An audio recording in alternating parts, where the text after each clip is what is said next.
સુરતના રાંદેરમાં છેલ્લા ઘણા સમયથી ગંદકીનું સામ્રાજ્ય હોવાથી લોકો રોષે ભરાયા હતા। સ્વચ્છતા સર્વેક્ષણમાં સાતત્યપૂર્ણ પ્રદર્શનનો સિલસિલો સુરત શહેરે જાળવી રાખ્યો છે। ગુરુવારે દિલ્હી વિજ્ઞાન ભવન ખાતે યોજાયેલા સ્વચ્છતા સર્વેક્ષણ 2024-25ના સમારોહમાં જાહેર થયેલા પરિણામોમાં સુરત શહેર સિદ્ધિઓના શિખરે રહ્યું હતું। સુરત મહાનગરપાલિકાને 10 લાખથી વધુ વસ્તી ધરાવતા શહેરો અંતર્ગત સુપર સ્વચ્છ લીગ કેટેગરીમાં એવોર્ડ પ્રાપ્ત કરાયો હતો।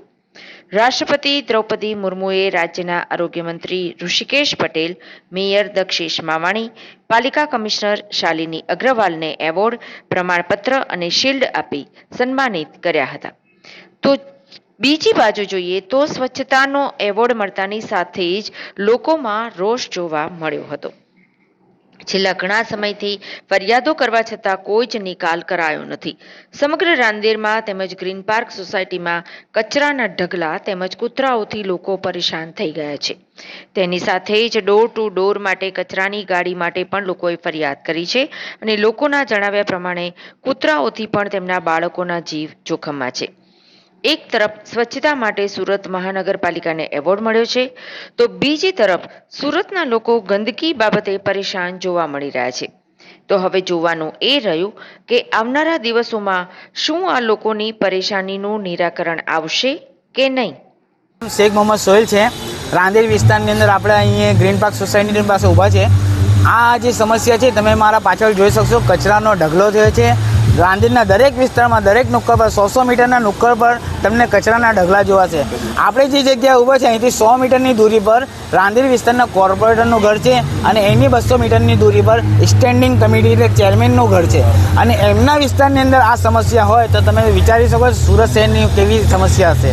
એ એવોર્ડ મળ્યો છે સ્વચ્છતા બાબતે, શું કહેશો?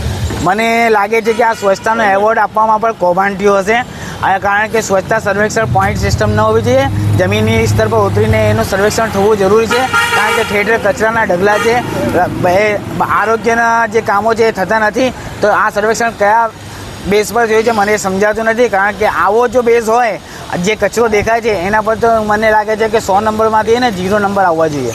રાંદેરના કયા કયા વિસ્તારમાં તમને ગંદકી જોવા મળે છે? રાંદેરના દરેક નુક્કર પર તમને ગંદકી જોવા મળશે। આ ગ્રીન પાર્ક સોસાયટી હોય, મેમણનગર હોય, રામનગર હોય, રાંદેરના ગામતળના દરેક વિસ્તાર, તાઇવાર સોસાયટી હોય, રાંદેર ગોરેગરીબા કબ્રસ્તાન હોય, ખાંગા સોસાયટી હોય કે શાહબાગળ હોય, તમને દરેક વિસ્તારમાં આ સમસ્યાનું જે છે એક મોટીમાં મોટી સમસ્યા તમને દેખાઈ આવશે, મને તો એવું લાગે છે। કમ્પ્લેન કર્યા પછી પણ કામ થતું નથી, શું કહે?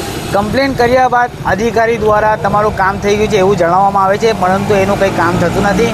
સર્વેક્ષણ થાય છે, સફાઈ પણ થાય છે, સફાઈ થયા બાદ અડધો કલાકમાં ફરી એકવાર ડોર ટુ ડોરની ગાડી ના આવવાને કારણે આ સમસ્યા ઊભી થાય છે। શું કહેશો સરકારને? સરકારને હું એમ જ કહીશ કે આજે તમે પેટા કોન્ટ્રાક્ટની સિસ્ટમ કે કોન્ટ્રાક્ટરોની જે સિસ્ટમ શરૂ કરી છે એને બંધ કરો અને જે કાયમી ધોરણે જે આપણે સફાઈ કામદારો છે એ લોકોને કાયમી કરીને આ સફાઈનું काम करावामां आवे। जी, क्या कहोगे इस गंदगी को लेकर? गंदगी के बारे में ऐसा कहेगा, डोर टू डोर सर्विस नहीं होने की वजह से ये कचरा पब्लिक यहाँ आके सोसाइटी वाला आके नाक के जाते हैं, तो उनके पास कोई सॉल्यूशन होता नहीं है।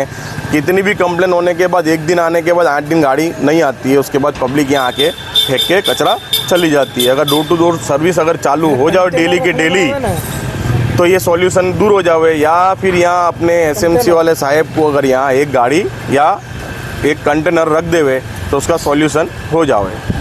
कुत्तों को लेके क्या? कुत्तों के लेके ऐसा है कि अगर कचरा पड़ता है उसके जो कुत्ते ज़्यादा आते हैं, 3-4 दिन पहले एक बनाव भी बना है, एक बच्चे को कुत्ता काटा भी है और रात को पब्लिक के पीछे और बच्चों के पीछे दौड़ते भी है। 15,000 की बस्ती है, हमारे बच्चे सबके सोसाइटी में से निकलते हैं, हमको डर रहता है कि कुत्ता हमारे बच्चे को काट नहीं खावे। इसके लिए हमने बहुत बार कंप्लेन की है, पर इसका हमारे को उच्च अधिकारियों से सही से जवाब मिला नहीं है। हमारे टाइम से कचरा यहाँ रहता है? ये तो समझो कंटिन्यूज है, जब से डोर टू डोर की सर्विस आई है तब से कंटिन्यूज है और कंप्लेन हम 1 बरस से करते हैं। अभी हम 1 महीने से तो मैं खुद कंप्लेन कर रहा हूँ, 3-4 कंप्लेन करी है। वो जिस दिन कंप्लेन करते हैं उस दिन साफ़ सफाई करके आके चले जाते हैं, उसका दूसरे दिन जैसा था वैसा हो जाता है। और डोर टू डोर गाड़ी की भी हम डेली कंप्लेन करते हैं पर उसका कोई निवारण आता नहीं है।